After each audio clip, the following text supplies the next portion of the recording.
Assalamualaikum warahmatullahi wabarakatuh. Hari ini kita akan memperkenalkan nilai-nilai bersejarah di Aceh. Benda Jahman, ada gentong tua, tempat ranum, bisa kita lihat.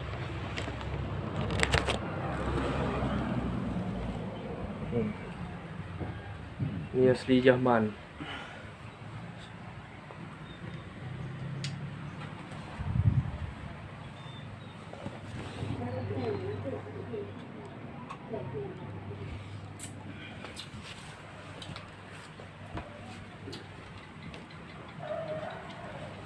Semoga nilai-nilai bersejarah di Aceh bisa kita lestarikan.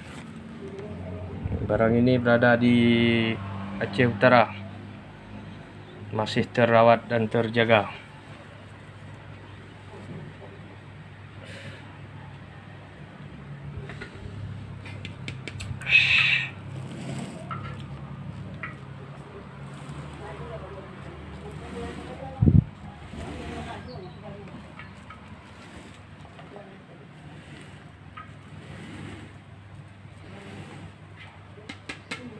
Gentong tua, tempat isi air.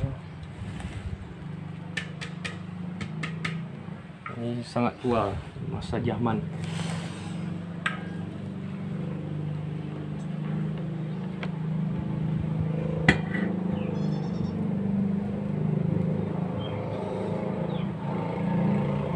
Terima kasih. Assalamualaikum warahmatullahi wabarakatuh.